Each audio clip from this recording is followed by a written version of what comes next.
My name is Thomas, and I've always been the kind of person who believes that if you give people enough time and love, they'll eventually show you the same in return. But I've come to learn that sometimes the people closest to you are the ones most capable of taking your loyalty and stretching it so far it no longer resembles anything you'd willingly give again. I grew up in a quiet suburban town outside of Denver with two older brothers who were as different from each other as night and day, and somewhere in the middle of their chaos, I learned how to become the peacemaker, the one who always smoothed things over when tempers flared or someone made a mistake they didn't want to own. My parents ran a modest auto repair shop and taught us early on that hard work beats talent when talent refuses to work hard. But despite their best efforts to treat us all equally, it was clear from a young age that Aaron, the oldest, got most of their pride, while Jesse, the middle child, got most of their concern, which left me with responsibility they never officially handed me, but I still carried like a second skin. Jesse was always the wild card, the one who could charm his way through any problem,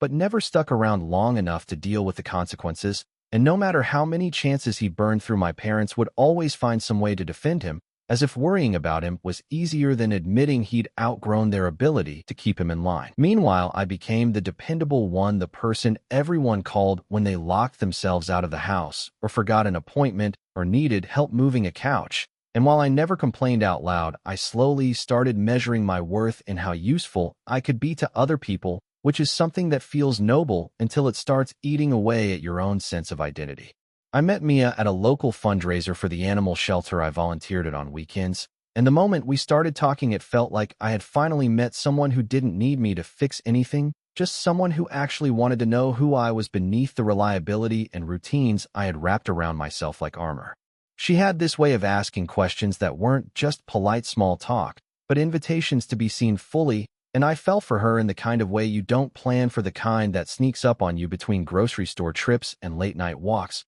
where words feel softer in the dark. Our relationship grew slowly but steadily, and after a year together, we moved into a small rental house on the edge of town with creaky floorboards and a backyard that needed work but felt like home the second we stepped inside. For the first time in a long time, I felt like I wasn't living on someone else's timeline or covering for someone else's mistakes. And even though life still threw its share of curveballs, I had someone who faced them with me instead of leaving me to handle it alone. Mia and I were never flashy or overly romantic in the way people post about on social media, but what we had was solid in a way that made everything else feel background compared to the comfort of knowing someone was in your corner without needing to be asked, and for a while that was enough for both of us. We spent weekends working on the yard or visiting thrift stores just to wander without buying anything, and we built a rhythm that made even the mundane parts of life feel like they had meaning because they were shared and not just endured alone.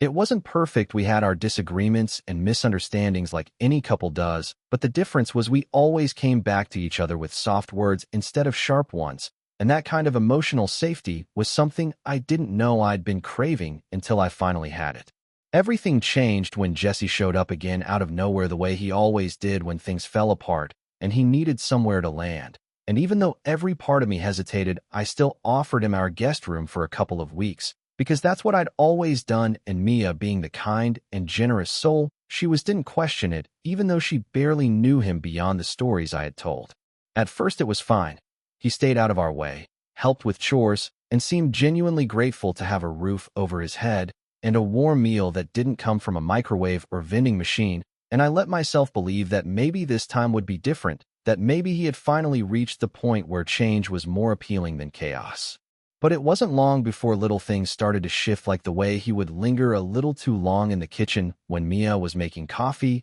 or how he'd laugh a bit too loud at her jokes and tell stories that made him sound more interesting than he really was, and I tried to brush it off because I didn't want to seem paranoid or possessive, but deep down something didn't sit right.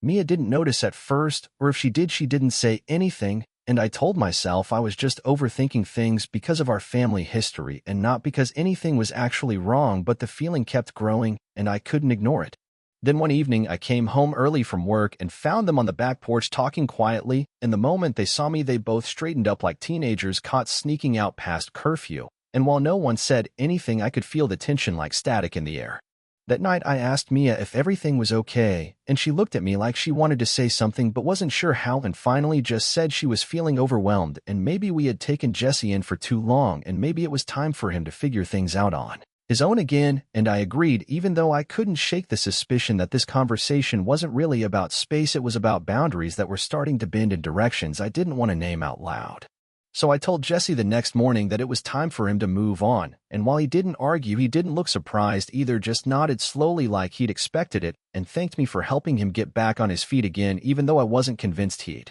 ever actually left rock bottom to begin with.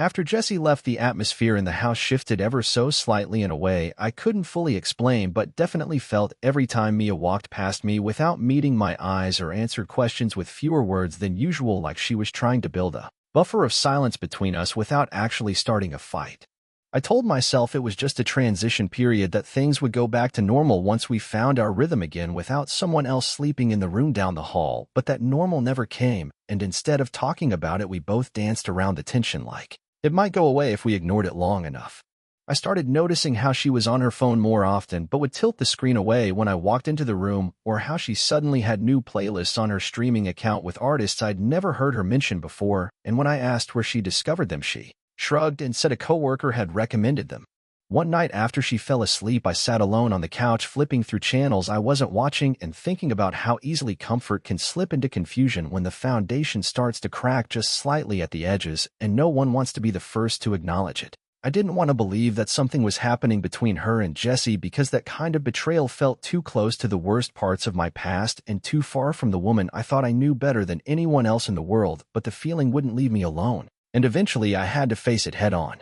A few days later, while Mia was at work, I opened the old tablet we shared that she hadn't used in months but was still synced to her cloud account, and within minutes I found the messages buried in archived folders and deleted threads, but not erased completely. Because nothing ever really disappears when someone doesn't take the time to be careful. The messages weren't explicit or romantic in the way a movie might show them, but they were familiar and emotional and laced with the kind of inside jokes and vulnerable admissions that don't belong between someone's girlfriend and their brother, no matter how long they've known each other. My stomach dropped as I read them one after another, the slow progression of something I hadn't seen coming building itself right in front of me like a timeline of my own blindness, and even though there was no undeniable smoking gun, there was enough to know that trust had been traded for intimacy in the form of words that should have never been sent. That night, I didn't confront her right away because I needed time to think and breathe and figure out what I was going to do with the information now weighing down every part of my body like wet cement, and when she walked through the door smiling like nothing was wrong, I had to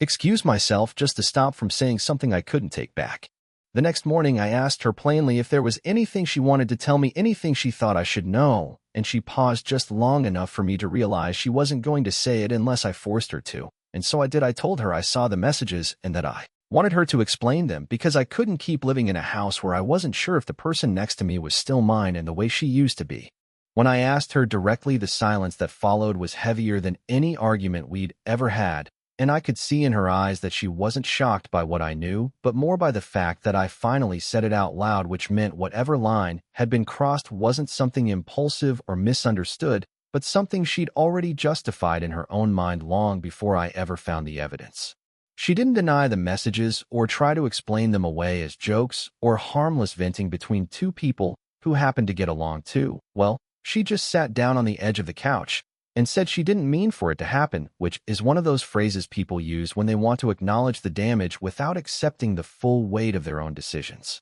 She told me Jesse had been there during a time when she felt disconnected from me and confused about where our relationship was going, and that it started with small conversations and shared frustrations that slowly turned into emotional support and then blurred into something she didn't have the strength to stop once it started feeling easier than talking to me. I asked her if it had ever been physical, and she shook her head immediately, but whether that was true or just what she needed me to believe in order to soften the blow, I'll never really know, and honestly at that point it didn't even matter, because the betrayal had already landed where it hurt most. I didn't yell or throw anything or storm out, because that's not who I am, and I knew deep down that no reaction would undo what had been done or restore the version of us I thought was unbreakable just days before. Instead, I told her I needed space to think, and packed an overnight bag and drove aimlessly for hours before finally checking into a roadside motel just outside of town, where I lay on the unfamiliar bed staring at the ceiling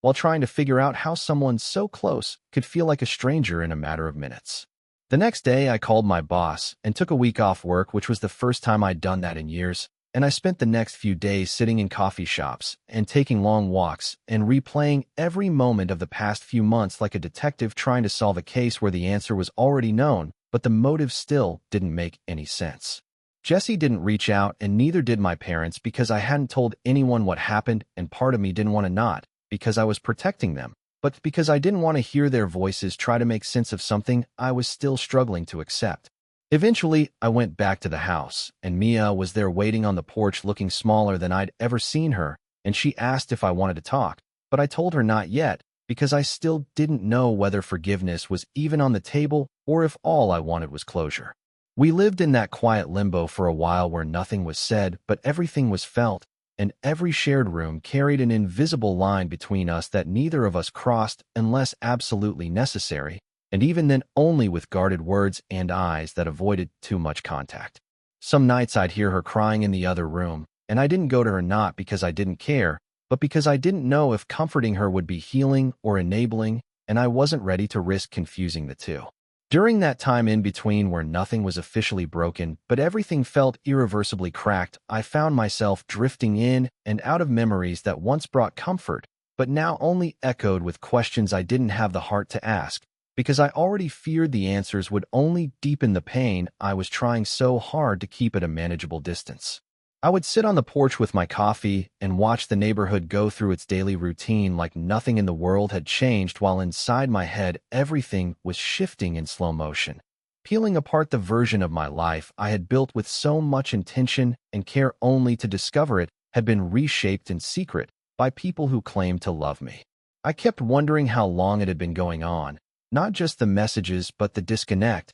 the emotional drift that neither of us acknowledged, because it's easier to pretend something is temporary than to confront the truth that it might be permanent. Mia walked on eggshells around me, which only made the distance louder, and Jesse, still completely silent, became this ghost in our house even though he was physically gone, his presence lingering in objects he touched and memories he now stained. I finally spoke to my parents one evening when they called to check in, and I told them everything in one long, breathless monologue that I didn't realize I'd been rehearsing for days, and the silence on the other end was the kind that tells you exactly what someone is thinking before they find the words to respond. My mom was hurt, more than angry, and kept saying, "I just can't believe he would do that to you," while my dad mumbled something about always knowing Jesse was reckless, but never imagining it would go this far. And for the first time I realized how much I had protected Jesse over the years by absorbing his mistakes and softening the blow of his actions with excuses that didn't hold up anymore. They offered to come stay with me or have me come home for a few days, but I told them I needed to face this on my own, because some decisions, no matter how painful, only become clear when you're alone with them long enough to hear your own voice louder than the opinions of everyone else. Mia and I had a conversation the following weekend. One of those long overdue talks where both people try to be gentle even when the words cut deep, and we sat on the living room floor surrounded by the quiet history of our relationship and tried to figure out what pieces were still worth salvaging. She cried through most of it and said she was sorry more times than I could count, but what stuck with me most was when she said she didn't fall in love with Jesse. She just stopped feeling seen by me and didn't know how to ask for that without sounding ungrateful, which hit me like a gut punch, because I realized how often I had confused consistency for connection and responsibility for romance. I told her I wasn't ready to forgive, but I didn't hate her either, and maybe that was worse, because hate is clean and sharp and simple, while whatever this was, felt like mud in the lungs, heavy and hard to breathe through, but too real to ignore. We agreed to take some time apart, real space this time, not just emotional distance under the same roof. And she packed a few bags and left without saying when or if she'd be back, and I let her go without trying to stop her, because sometimes the strongest thing you can do is nothing at all. The first few days after she left, the house felt quieter than I expected, not just because the usual sounds of two people sharing space were gone, but because the constant noise inside my own head had finally dimmed, like stepping out of a storm and realizing you've been soaked for so long you forgot what dry feels like. I cleaned the kitchen more than necessary and rearranged furniture in small ways that made the space feel a little less like us and a little more like me, because sometimes healing starts with reminders that you still have control over something even when your heart feels like it's unraveling without permission. Jesse finally texted me after weeks of silence with a message that simply read, "I'm sorry I messed everything up," and I stared at it for a long time without answering, because I knew that anything I said would either invite a conversation I wasn't ready to have or start a cycle of guilt and half-apologies I had already outgrown. I didn't respond then, and I haven't since, not because I'm bitter, but because I've learned that forgiveness doesn't always require a door to be left open, especially when the person knocking never really understood what they broke in the first place. I started going back to the gym and cooking real meals again and returning to parts of myself that had quietly disappeared under the weight of trying to hold everything together for too long. And even though I still thought about Mia more than I wanted to, I also began to notice that the ache didn't sting quite as sharply as it had before. People around me started to notice too, not in big obvious ways, but in how I laughed more or didn't flinch when someone brought up her name in conversation. And I realized that healing isn't this big moment where everything clicks into place, but 1,000 tiny choices to keep going even when you're not sure what comes next. I ran into an old friend at the grocery store one evening, and we ended up grabbing coffee and catching up, and somewhere in the middle of that conversation, I found myself talking about the situation without crying or choking on the words, and that's when it hit me that maybe I was finally starting to live in the after instead of the aftermath. There was no dramatic realization or final closure scene where Mia came back with flowers and an apology, or where Jesse begged for my forgiveness in some cinematic confession. It was just real life moving forward without their input, and me learning how to be okay with that one small step at a time. I began spending more weekends outdoors, hiking or driving to nearby towns I'd never explored, and taking photos of things that made me feel grounded again, like old trees or small diners that smelled like burnt coffee and comfort. And somewhere in all those quiet moments, I started to feel like myself again, not the version of me who got left or lied to or betrayed, but the version who had existed long before any of it and deserved to exist long after.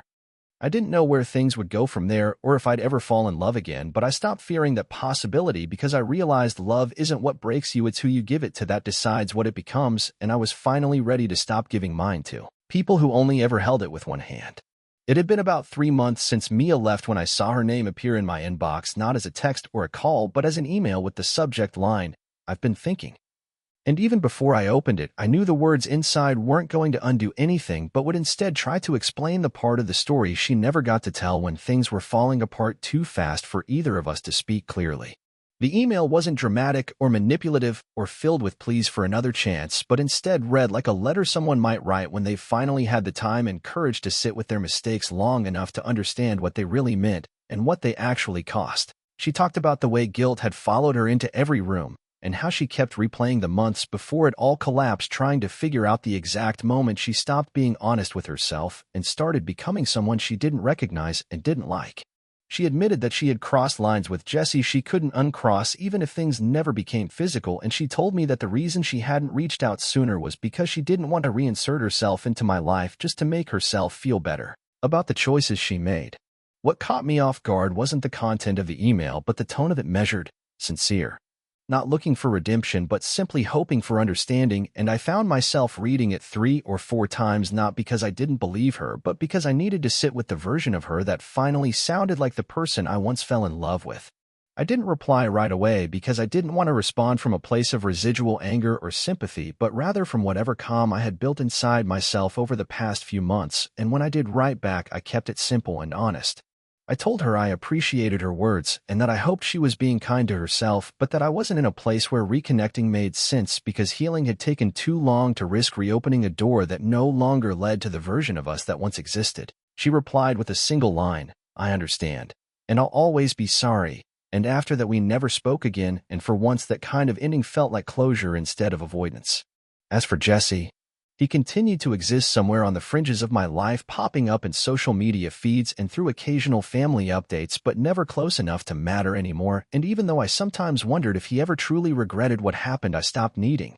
that answer to move forward. I realized that some people can live in denial forever and still sleep at night while others carry every misstep like a weight, and that no amount of justice or confrontation would change who he was at his core or rewrite the role he chose to play when it came to me. What mattered more now was the way I'd begun to choose myself in ways I hadn't before, protecting my time and energy with the kind of care I used to reserve only for the people around me, and that shift alone was worth every hard lesson that got me here. It's strange how peace doesn't announce itself with fanfare or big emotional breakthroughs, but instead arrives quietly like a familiar song you haven't heard in years, suddenly playing in the background while you go about your day, and you catch yourself smiling without realizing why. That's how I knew I had finally moved on, not because I stopped thinking about what happened, but because the thoughts no longer had the power to hurt me the way they once did, and I stopped assigning meaning to every memory or trying to extract clarity from people who were never capable of offering it in the first place. I had grown used to solitude in a way that didn't feel lonely anymore and found joy in routines that belonged solely to me, like morning runs before sunrise, Friday night books I never finished,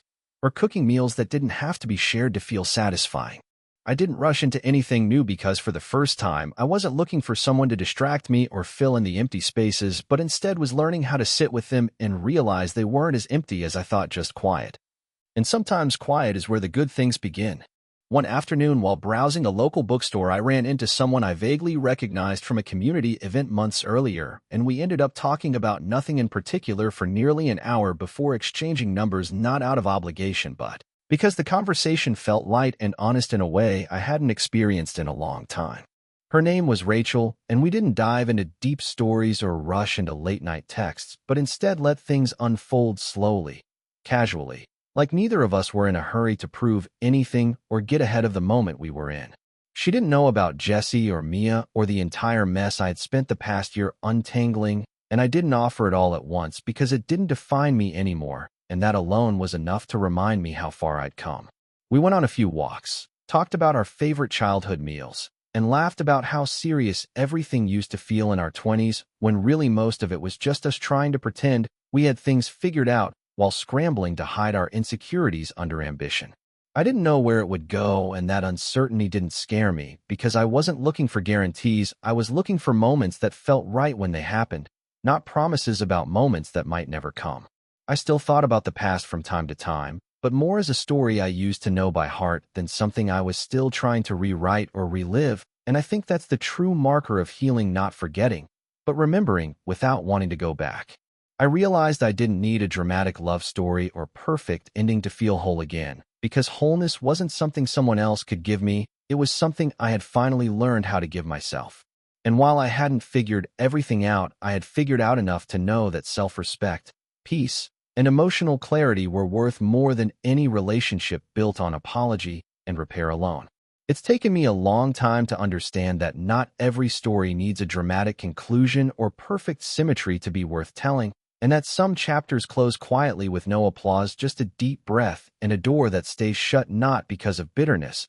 but because peace doesn't need an audience. The people who hurt you don't always come back to say they're sorry, and the apologies you wait for sometimes never arrive, not because you didn't deserve them, but because the person who owes them isn't ready to face themselves, and learning to live with that truth is part of what turns pain into wisdom. I stopped needing to know whether Jesse regretted what he did or if Mia still thought about me late at night, because those questions don't hold the same weight once you realize you're no longer carrying the version of yourself that needed answers to feel whole again. I've learned to love people from a distance without letting them take up residence in places they no longer belong, and I've learned that letting go doesn't always mean saying goodbye with words. Sometimes it's just choosing not to reach back when the past tries to tap you on the shoulder, dressed as nostalgia. Rachel and I are still getting to know each other slowly and without expectation, and that pace feels right in a world that's always trying to rush us into something louder than we're ready for.